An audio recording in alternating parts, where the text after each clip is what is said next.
अस्सलाम वालेकुम।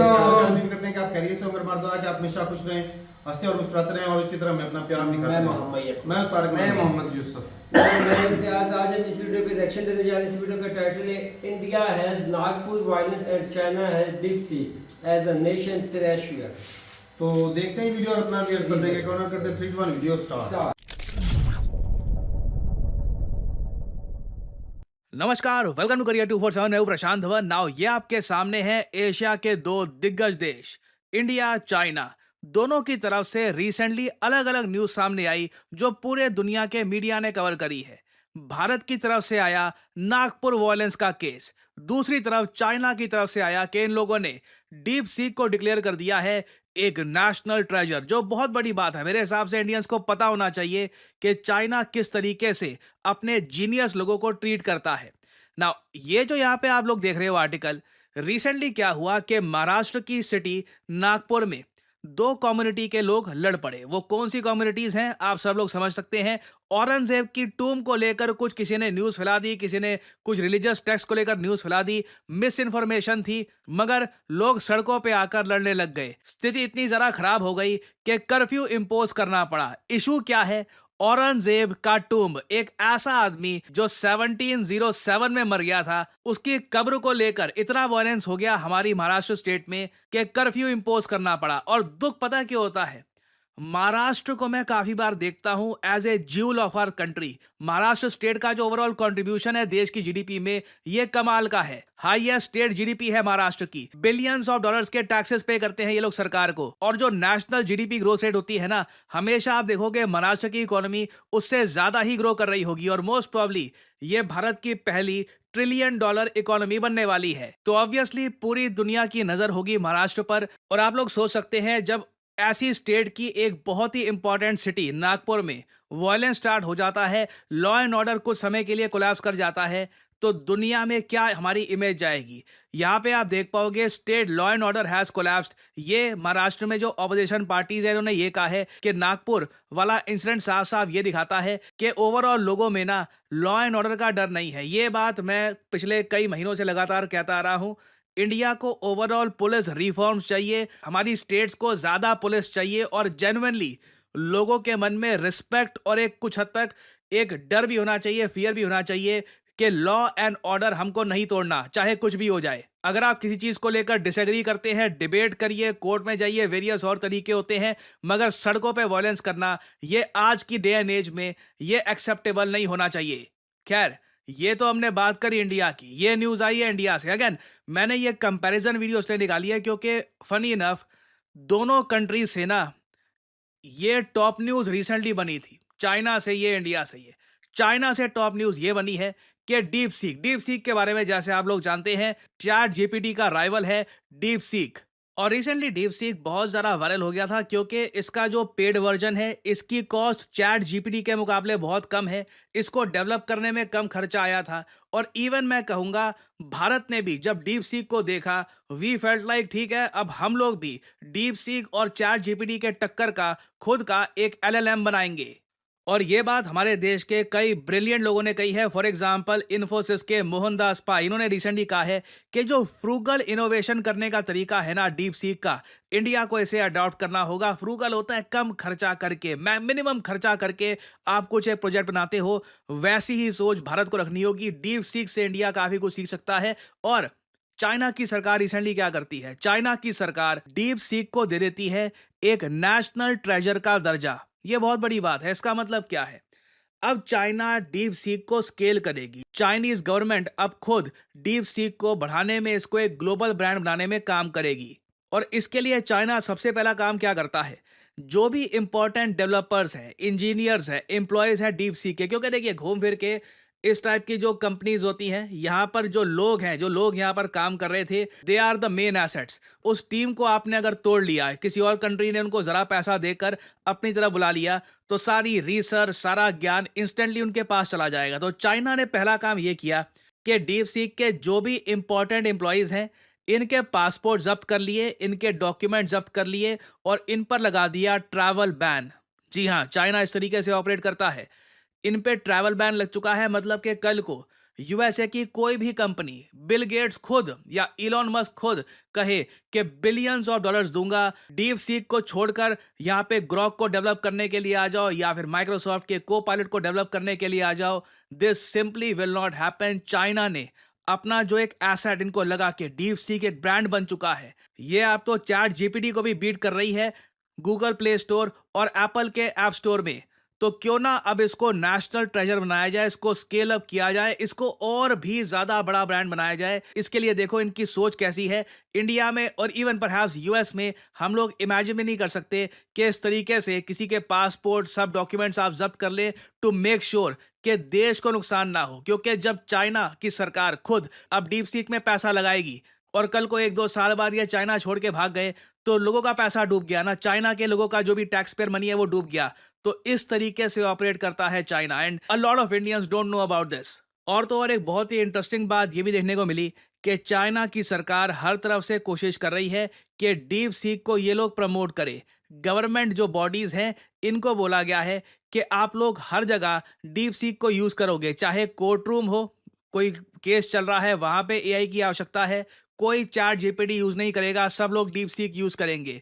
कहीं पे कुछ डिजास्टर हुआ है, कोई चैट जीपीटी यूज नहीं करेगा, सब लोग डीप सीक यूज करेंगे। बेसिकली हर जगह they are using DeepSeek. Recently Xi Jinping DeepSeek के फाउंडर से भी मिले हैं और शी जिनपिंग ने जेन्युइनली अप्रिशिएट किया है डीप सीक की सक्सेस को। और इंडिया ने देश में हमने टारगेट ये बनाया है कि 8 से 10 महीने के अंदर अंदर डीप सीक जैसा एलएलएम हम भारत में बनाएंगे ना। अब क्वेश्चन यही है कि 8 से 10 महीने में, सिंस चाइनीज गवर्नमेंट ने खुद ही अब डीप सीक को नेशनल ट्रेजर घोषित कर दिया है, 8 से 10 महीने में जब हम डीप सीक जैसा कुछ बनाएंगे तब तक चाइना डीप सीक को कहां पहुंचा चुका होगा? This is a big question. और क्या हम लोग अपने देश में, मान लो हमने डीप सीक जैसा कुछ बना दिया, उसके बाद जो जीनियस माइंड हमारे देश में होंगे, क्या हम उनको भारत में इस तरीके से रख पाएंगे जैसे चाइना रख रहा है? Again it won't be possible. हमारे यहाँ रूल्स रेगुलेशंस लॉ ऐसा है नहीं।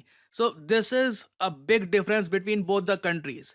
लॉ एंड ऑर्डर को लेकर एक लोगों में डर है चाइना में, और साथ ही साथ इन्होंने अपने रूल्स और रेगुलेशंस भी ऐसे बनाए हैं जो अल्टीमेटली कंट्री को बेनिफिट करते हैं। और अनफॉर्चुनेट बात यह है कि भारत में जो मेन स्ट्रीम मीडिया है वो इस बात को लेकर क्वेश्चन पूछ रहा होगा, इस बात को लेकर डिबेट हो रहे होंगे कि जी पहला पत्थर नागपुर में किसने फेंका, किसकी गलती है, जबकि the main issue should be कि इंडिया को ना सिर्फ ज्यादा पुलिस चाहिए, पुलिस जरा तो चाहिए ही चाहिए, जो मैंने आपको पहले बताया हुआ है, पर लाख पॉपुलेशन के हिसाब से अगर हम देखें तो 158 पुलिस पर्सनल भारत में आपको मिलेंगे, जबकि यूएन ने कहा है कि कम से कम 222 के आसपास तो ये होने चाहिए। ये हमारी अभी तक स्थिति है। इंडिया को ना सिर्फ और पुलिस चाहिए, वी नीड बेटर पुलिसिंग, ताकि ऐसे इंसिडेंट्स फ्यूचर में ना हो। किसी को मतभेद है, डिबेट करना है, सिविलाइज तरीके से डिबेट करिए, नहीं तो महाराष्ट्र जैसी स्टेट में ऐसा होगा तो इससे इंडिया की ग्लोबल इमेज हर्ट होती है। नाउ फाइनली यहाँ पे आप लोगों से मैं एक सवाल पूछूंगा। यूएसए ने रिसेंटली एक देश को डिक्लेयर कर दिया है, ये है एक सेंसिटिव कंट्री, क्योंकि रिसेंटली यहाँ पर पॉलिटिकल इंस्टेबिलिटी बहुत ज़्यादा बढ़ गई थी, तो यूएस ने कहा है कि ये है एक सेंसिटिव कंट्री, और इस कंट्री ने काफ़ी प्रोटेस्ट किया है कि हमको सेंसिटिव देश ना बुलाया जाए। बताइए यूएस ने रिसेंटली डेजिग्नेट किया है किस देश को एक सेंसिटिव कंट्री? ये है यहाँ पे आपकी options, Bharat, south Korea, Australia या कनाडा। कमेंट सेक्शन में करिए उत्तर। जो लोग देंगे सही आंसर उनकी कमेंट को मैं दे दूंगा हार्ट, ताकि बाकी लोग समझ पाएं कि सही उत्तर क्या है। देखिए करियर 247 मतलब जॉब अपॉर्चुनिटीज। ऑलरेडी आपने देखा होगा कि हमारे एक्सिस बैंक प्रोग्राम के अंडर कई लोगों को ऑफर लेटर प्राप्त हो चुका है एक्सिस बैंक डेप्यूटी मैनेजर की पोस्ट के लिए, और अब पहली बार करियर 247 आपके लिए लेके आया है हमारा flagship data science course with generative AI. आज के समय मार्केट में कोई भी कंपनी ऐसा कोर्स ऑफर नहीं कर रही जहां पे आपको मिलती है लाइव क्लासेस। आप यूजुअली डेटा साइंस का कोर्स परचेज करेंगे, प्री रिकॉर्डेड क्लासेस आपको पकड़ा दी जाएंगी, मगर यहां पे आपको मिलती है live classes. World renowned teachers for example Deepayan सरकार सर, ये आपको पढ़ा रहे होंगे। ये बाय द वे काम कर रहे हैं with the government of Singapore as an AI adviser. और करियर 247 के डेटा साइंस कोर्स को कंप्लीट करके आप बिल्कुल आराम से 7 to 9 लाख पर एनम की जॉब लैंड कर सकते हैं। That is very much possible. और अगर आपका सवाल यह है कि अगर आप एक डेटा साइंटिस्ट बन गए तो आप काम कहाँ करोगे, किस इंडस्ट्री में काम करोगे, हर जगह आपके लिए दरवाजे खुले होंगे, चाहे एफएमसीजी सेक्टर हो या फिर फार्मा सेक्टर हो, आप गवर्नमेंट में काम कर सकते हैं। इवन करियर 247 में मैं आपको बता दूं, हम लोगों ने बहुत सारे डेटा साइंटिस्ट हायर कर रखे हैं, because every company needs data scientists. इनकी डिमांड बढ़ती जा रही है और आपको करना क्या है? अभी भी आपके मन में बहुत सारे सवाल होंगे। आप सिंपली क्या करिए, ये जो वीडियो आप देख रहे हैं इसकी कमेंट सेक्शन में आपको जाना है और यहां पे आपको लिंक मिल जाएगा build your career with India's first data science and machine learning Gen AI course. इस लिंक पर करिए क्लिक। यहाँ पे आपके सामने ये पेज खुल जाएगा। यहाँ पे अपना नाम, ईमेल, फोन नंबर और ऑब्वियसली यहाँ पे कोड डालिएगा PD10, ताकि आपको डिस्काउंटेड रेट पर ये कोर्स ऑफर हो। कोड आप अगर नहीं डालेंगे तो जो भी आपको प्राइस ऑफर किया जाएगा इट विल बी एलिवेटेड। तो मैक्सिमम डिस्काउंट पाने के लिए यूज द कोड PD10। हमारी तरफ से आपको कॉल आएगा, you can ask your questions. और अगर आप खुद को देखते हैं as a data scientist in the future, then you can start with career 247 data science and machine learning with generative AI course. ऐसा कोर्स आपको वैसे मार्केट में मिलेगा नहीं, विद लाइव क्लासेस और साथ में आपको वेरियस और टूल्स भी मिलेंगे। और बाय द वे, इस कोर्स से रिलेटेड और जानकारी मैं वेरियस और वीडियोस में आपको देता रहूंगा। सो अगर आप इंटरेस्टेड हैं, use the code PD10 and get in contact with the career 247 consultant. और इसी नोट के साथ यह है वीडियो कांत। Thank you for listening and as I always say, may the gods watch over you. ये वीडियो खत्म हो गई भाई, इंटरेस्टिंग थी वीडियो। दिल में एक बात थी भाई, वो करूँगा मैं ज़रूर, कि कुछ ऐसे वाक़यात हो जाते हैं कि भाई जो सूरत हाल जो है ना, सियासतदान जो है ना, सबसे ज़्यादा अगर कंट्री में कोई डैमेज करता है ना तो वो होते हैं पॉलिटिशियंस जी। आज ये जो नागपुर में सिस्टम चल रहा है ना, इसके पीछे भी भाई पॉलिटिक्स है।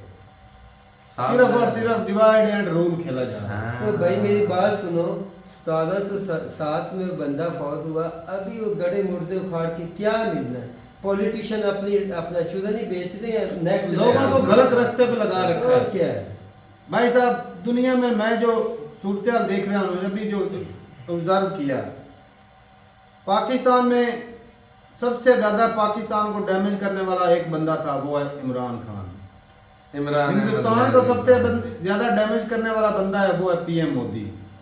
और भाई अमेरिका को सबसे ज्यादा डैमेज करने वाला भाई साहब Imran Khan, sorry Trump, Donald Trump. और ज़ेलेंस्की यूक्रेन को करने वाला। हालांकि वर्ल्ड लीडर बहुत सारे हैं, लेकिन भाई उन्होंने इतना डैमेज नहीं किया। मोदी साहब का नाम इसलिए लिया क्योंकि भाई हिंदू मुस्लिम ये इनकी पार्टी का काम यही है। और यकीन माने सोशल मीडिया देखे ना भाई, हमारी तकरीबन एज 30-32 साल है और काफ़ी अर्सा से भाई साहब हम इंडिया की फिल्में देखते आ रहे हैं, वीडियोस देखते आ रहे हैं, सारा कुछ सोशल मीडिया देखते आ रहे हैं। लेकिन शुरुआत में दंगे दुंगे होते रहे, थोड़े बहुत कभी कभार, नादरो शादर। लेकिन आजकल जो जहर खुल के भर दी गई ना, लोग जो है सोशल मीडिया पे शरेआम हिंदू मुस्लिम मुल्ला कटमुल्ला, अब योगी आदित्यनाथ कटमुल्ला की बात करते हैं भाई। और मेरी बात सुनो, खुद खड़े होके वो पार्लियामेंट में बात करते हैं, कटमुल्ला की बात करते हैं। कटमुल्ला पूछने वाला कोई नहीं। कि भाई जो भी एक कंट्री जब तरक्की करता है ना, वो ऐसे हो तो फिर तरक्की होती है। अगर आपस में आज बांग्लादेश की हालत क्या है, वो कैसे हुआ भाई, हिंदू मुस्लिम उधर लड़ाई की आपस में, आपने बात की, वो तबाह हो गया। हिंदुस्तान में मुस्लिम की जो कम से कम तादाद है वो है तकरीबन 15 से 17-18 लाख के करीब है हिंदुस्तान में। सॉरी, करोड़। यार तुझे क्या है? नहीं हो पता नहीं हो भाई, गया 15 से को कहा लेते हैं, 15 से ना 17% जो है वो पॉपुलेशन है हिंदुस्तान में मुसलमानों की जी। अब इतनी बड़ी कम्युनिटी के खिलाफ अपनी पब्लिक को भड़काना, ये कोई छोटा मोटा रिस्क नहीं भाई, बहुत बड़ा रिस्क है। कंट्री जल जाता है ऐसे भाई। नागपुर में ये थोड़ी बात, महाराष्ट्र एक उनकी GDP ग्रोथ वाला सबसे बड़ी स्टेट है इंडिया की। यार तामिल है ना, उस साइड पे इतना हिंदू मुस्लिम नहीं है। ये मतलब साउथ में नहीं हो रहा है जितना ये हिंदू मुस्लिम होता है नॉर्थ में यहाँ पे ज्यादा हो रहा है। और यहाँ पे नॉर्थ में भाई साहब यही बैठी होना क्या है, आपस में इन्होंने गल सड़ के हाथ जलने हैं, तो रोटियां पॉलिटिशियनों ने सेकनी है। मैं तो भाई हम तकरीबन 3-4 साल से ना वीडियो बना रहे हैं, और भाई हर वक्त हमने वीडियो में यही बोला है भाई, अगर कुछ मामले ऐसे हो जाते हैं तो भाई कानून को काम करने दे, आपस में मत लड़े। अब छोटी सी खबर निकलती नहीं और भाई साहब सोशल मीडिया पे बवाल मचा देते हैं। कुछ हिंदुओं की सपोर्ट में खड़े जाते हैं, कोई मुस्लिम की सपोर्ट में खड़े जाते हैं। नुकसान एंड पे किसका होना है भाई? कंट्री का, कंट्री वो अगर अक्सर ना सोशल मीडिया पे देखा है, सवाल पूछते हैं आपके लिए कंट्री बड़ा है या धर्म बड़ा है? तो भाई साहब जो धर्म के लिए वो कंट्री को आग लगा रहे हैं, उनसे पूछो भाई साहब आपके लिए धर्म बड़ा है या कंट्री बड़ा है? अच्छा, एक मजे की बात है, सब कॉन्टिनेंट में खासकर पाकिस्तान और इंडिया में एक चीज मैंने नोट की है, यहाँ पे कोई भी मजहबी मामला पे लोग एवं ही उठ जाते हैं, उसकी कोई तहकीक नहीं होती कि इसके पीछे वजह क्यों, हम लोग बाजारों में जा क्यों दें। औरंगजेब तो भाई हिंदुस्तान में पैदा हुआ था। हैं? भाई लोगों को कोई ना कोई मुद्दा चाहिए। वीडियो में तो बना वो तो तहकीक कोई नहीं करता। मैंने बताया सुनी नहीं। सुनाई सारी बातें वो तो इधर के पैदा था और वो अखंड भारत का हिस्सा ही था भाई। और क्या हैं? चलो तो बना उसको- ले, अच्छा ये बनाएंगे उसमें हमें फायदा ही नहीं है। गिरा दो, कब्र गिरा दो, शाही किला गिरा दो, लाल किला गिरा दो, सब गिरा दो भाई। वो क्या है एक कीमती सासे, वो एक बड़ा जो है वो बड़ा सा बड़ा ताजमहल। मीनार, नहीं मीनार, एक और मीनार है वो कुतुब मीनार। हाँ। कुतुब मीनार वो भी हिंदुस्तान में ही है, वो भी गिरा दो। क्या फायदा मिलेगा भाई? इंडिया का डैमेज होगा। अपना एहसास से जो है अपनी हिस्ट्री को खराब कर रहे हो। इंडिया का अब damage। औरंगजेब मर गया, उसकी हड्डियां सड़ियां गल सड़ गई, क्या मिलना उसमें? कर लो भाई। सियासी मुद्दा, ये सियासी बंदे के ये साथ। मैं भाई साहब फिर बोलूंगा, भाई साहब इन सियासतदानों के पीछे इस तरह मत लगो कि भाई अपना भाईचारा खराब मत करो। हाँ जी। ये भाई साहब इन्होंने ये जो सियासतदान है ना, ये साथ में मिल बैठ के खाते हैं सारे पार्टियां। अगर दौड़ लगानी और अच्छा, नीचे अगर बिल्कुल अगर नारे ये होते हैं। अगर हाँ। ये सियासतदान अगर मुल्क के सगे होते हैं तो इन लोगों को लड़वाने के बजाय तो टेक्नोलॉजी, एजुकेशन, उसमें इनकी दौड़ लगवाए ना। और मैंने यहाँ से कुछ जो हासिल वर्ड हो, यूज सीखे किया ना कुछ। कि हिंदुस्तान का सबसे बड़ा लॉस किया मोदी साहब ने, तो भाई साहब वो वर्ड ऐसे नहीं किया क्योंकि जो नफरत इनके दौर में फैली ना, हिंदू मुस्लिम या बड़े सबूत दूसरी- लेके बंदा घूम रहा है। दूसरी मिनोरिटी के खिलाफ, मैंने हिंदू मुस्लिम छोड़ के क्रिश्चियन के खिलाफ भी भाई साहब उनके चर्च के ऊपर चढ़ के नारे लगाना शुरू कर देते, ऐसा डैमेज है। अब भाई मैं अगर मैं अब भाई विकास हो रहा है भाई, तो होने दे, मैं तुझे भी मुसलमान हूं, तकलीफ मुझे है। भाई साहब मस्जिद अपने में जाकर नमाज पढ़नी है और चुपके से पढ़नी है भाई। नहीं, सबका साथ सबका विकास तुझे नजर नहीं आ रहा है। ये क्या हाँ, है? बढ़ाया जा रहा नहीं यार, है। जब हम बोला करते थे तब तो हमारी ये गर्दन दबोचता था। वहाँ विकास तो विकास ले आते सबका हैं। साथ सबका विकास हो रहा हाँ है। जी। और भाई और होना भी चाहिए। हाँ अच्छा जी। और डोनाल्ड ट्रंप ने भाई साहब अमेरिका का सत्यानाश करना है, ला- वो ये ठान वो गया है। सुन लेगा भाई, दुनिया सुन के साथ लेगा। रिलेशन जी, खराब अगर करनी है भाई अगर साहब। जो रिसेंट बात कर रहे हैं मैं इस पे एग्री करता हूँ। अगर रिसेंट देखा जैसे डीप सी के चाइना कर रहा है तो इसका मतलब एक तसलसल के साथ चाइना ही चाहता है। चाइना भाई साहब टेक्नोलॉजी उसने में बहुत कुछ आगे है। कंट्रोल कर रखा है। चाइना में बहुत सी खराबियां हैं, ऐसी खराबियां बात होती नहीं है, लेकिन वो इस तरह खराबियां धर्म, नहीं वो है। धर्म को तो भाई भाई उगने ही नहीं साहब देता। उन्होंने बहुत कवर करके रखा वो है तो हर उगने ही चीज नहीं को। देता, धर्म वाली बात वो कहता है आप यूं समझो कि हर एक चीज उनके कंट्रोल में है, हुकूमत के। एक इंसान से लेकर एक गवर्नमेंट के हर भाई, एक चीज वो सब कुछ कंट्रोल में करते हैं, लेकिन वो भाई अच्छा है, मेरे ख्याल में तो वो वो अच्छा है। ये- लेकिन आज तक मैंने कंट्री वहाँ के पे लिए जो अच्छा भी है। मत भी चूरन देता है, यकीन माने सबसे बड़ा कंट्री का दुश्मन वो। अच्छा वही मत ना, भी मैंने चूरन- चाइना में आज तक किसी किस्म की मजहबी कोई ऐसी चीज नहीं देखी ना सुनी। होती नहीं है और ना वो करने देते हैं। हत्या कि वहाँ भी मुस्लिम यार ये है, ये बिल्कुल यूरोप है। सारी जिंदगी लड़ते रहे धर्म के नाम। अभी भी लड़ दिया, इजराइल नहीं हुआ, स्पोर्ट उधर से आ रही है। अरे भाई मदद के नाम पे वो आपस में लड़ते रहे हैं, बहुत लड़े हैं सारी जिंदगी वो लड़ते रहे भाई। हैं। अब धर्म से हटे हुए अव्वल देख लो, उन्होंने तरक्की की है। जंगी अव्वल देख लो। और भाई हमारे देख लो, आज भी 21वीं सदी में भाई साहब लगा के रखा है धर्म के। औरंगजेब मर गया, खप गया, उसको छोड़ो भाई, आगे बढ़ो। अच्छा मैं आपको एक वीडियो क्यों देख भाई?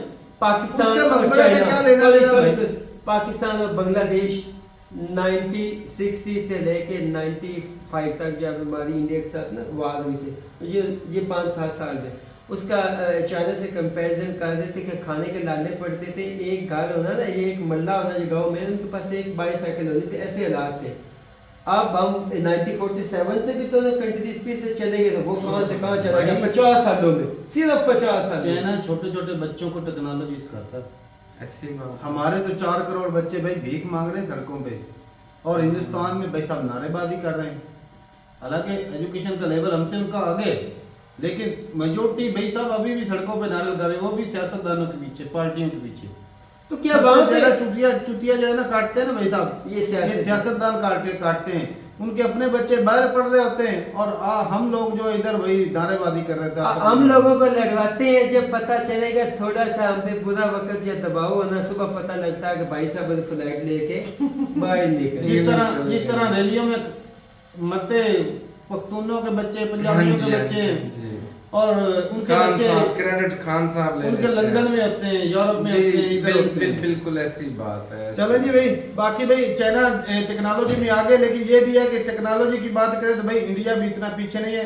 पहले इरादा नहीं था, अब इरादा किया तो भाई साहब कर जरूर लेंगे। ऐसे ही है। देर नहीं, देर है दुरुस्त है। देर है अंधेर नहीं, देर नहीं हो जाएगा भाई। क्योंकि भाई जिस तरह देखा जाए स्पेस की फील्ड में तो इदारा इंडिया सबसे ज्यादा अगर कोई अच्छा काम कर रहा है वो कर रहा है इसरो। बाकी DRDO भी अच्छा काम कर रहा है, वो टेक्नोलॉजी पे काम कर रहा है, आए दिन नए नए मिसाइल जो है वो डेवलप कर रहा है। लेकिन भाई साहब जो मेन जो चीज़ है ना भाई साहब कि भाई अपने लोगों के बीच जो नफरत भरनी है ना, वो गलत चीज़ है। ऐसे ही कोई शक भाई कंट्री जब तरक्की करता है तो भाई सब सारे मिलकर एक दूसरे की इज्जत करो, सम्मान दो भाई, तब जाके आगे बढ़ोगे। वरना एक दूसरे की टांग खींचते रहोगे। भाई साहब तू, मैं आज वीडियो देख रहा था, एक भाई रेडी वाला था, मुस्लिम था, उसको भाई साहब एक पतला सा बंदा कहता तो मुसलमान है, 2-4 लगाई उसको। कैसी क्या सोच आ गई कि मुसलमान को वो डर- रेडी वाले को डर- डर लग रहा है। रेडी वाला भी इसको चुप रहा है। कहाँ से नॉलेज इकट्ठा करके लाते हो भैया? डर लग रहा है। निकालने आज तो बहुत आज तो बहुत दुख- अंदर का दुख दुखी लग रहा है फील हो भैया। रहा है। दुख नहीं भाई, मैं इग्नोर करो इन चीजों जब- को। जब- मैं ना असल में पता क्या वो- डैमेज है ना, मैं डैमेज की बात कर रहा हूं। वहाँ पे दुख है। और भाई हमारा जो सबसे बड़ा डैमेज किया इमरान खान ने, इसलिए कि भाई हमारा कोई भी पॉलिटिशियन बाहर की कंट्री में जाता है, उधर उसके मुर्दाबाद के नारे उधर थू थू करते हैं। हमारा आर्मी चीफ बाहर जाता है, उधर उसके खिलाफ नारेबाजी होती है। सऊदी अरब में जाता है, उधर खिलाफ नारेबाजी होती है। तो वो अपनी इज्जत बनाए ना, अपनी इज्जत बना अब के भाई रखे। कंट्री का तो नाम तो बोल रहे हैं ना अपनी ये इज्जत- साहब। तो जो कंट्री को 47 से बोल रहे हैं, फिर मुझे मजबूर न करो, वो कौन है? तो यही डैमेज है भाई साहब। 47 से लेके जो क्या कार्य ठीक है, है, सारी कंट्री को लूट के तेरे पूरे मुल्क के इदारे में अच्छा, कौन बैठे हुए एक मिनट बैठ हैं? जाओ। Army army army army army. अच्छा बात सुन, कोई है दुनिया में ऐसी कंट्री जिसको पूरी आर्मी संभाल के बैठी कई हो? कंट्री बैठी फिर है। तो बातें करते हो। ऐसे कई कंट्री है। सारी दुनिया अच्छा, सारी दुनिया वो चौकीदार है, चौकीदार का मेरे काम होता है बात बाउंड्री पे बैठ बैठना। जा, बैठ वो जा। मालिक नहीं कंट्री का, वो चौकीदार है, वो मालिक। चौकीदार मालिक ही है वो। बात तो करते अच्छा, फिर लिट्टर खा मालिक अच्छा, से। अच्छा बात सुनो मेरी। ऐसे तुझे छितर पड़ने हैं चौकीदारों से। नफरत इतनी हो चुकी है इन लोगों की, इससे भी ज्यादा अभी होनी है। बात सुन ले भाई। इससे यार बात तो करने दे। हाँ। इतनी ज्यादा तुझे चुप ही रहने दे। नफरत इतनी ज्यादा हो गई। ये अगले दिन वाकया हुआ ना, वो ट्रेन वाला, हाँ खुदा की कसम, मैं कहता हूँ सबसे ज्यादा अगर कोई खुशी थी ना हिंदुस्तान के बाद, ये तो ट्रेन वाले युतियों वो को थी। युतियों को। बिल्कुल बिल्कुल, क्योंकि उसमें आर्मी ऐसे के ही जवान जो है, वो आप देख लेना, असेंबली में देख लेना, इस ये अंधा है आंखों से, इसने तो एक भी असेंबली में बंदे को बोलते नहीं देखा। डैमेज ये असेंबली में देख लेना, ये ख्वाजा डैमेज- सब क्या बोल रहा था। सबसे बड़ा डैमेज ये है। सबसे बड़ी तकरीर उस बेगैरत के बच्चे बेगैरत ख्वाजा सब ये है कुछ क्या भौंका जो कुछ भाई- एक कुत्ते के बच्चे ने क्या बोलना है असेंबली में? है तमीज बोलने की उसको ओ भाई- कि सामने औरत खड़ी है, मैंने उसको तमीज से बुलाना है। तू बड़ा मेरी बहनों बेटियों की आपके तो तरह ये बड़े बकवास तमीज करती है में असेंबली में। ये तमीज से बात एक कर रहा है। खमीर का बच्चा ऊपर आके कंट्री को लीड कर रहा है, चौकीदार। देख ले वो चौकीदार कंट्री को लीड कर रहा है। हाँ। चले जी, अपनी औकात में रहे तो कंट्री को उसको संभाल रहा है। ये मैंने छोटी उसका काम क्या है? चौकीदार का काम होता है दुकान के बाहर खड़े होना, आज जिस तरह बाउंड्री में खड़े होना। अच्छा बस कर, बैठ जा। बाकी भी बात है, ये बात छोटा सा एक करता डेमो है। था डैमेज का।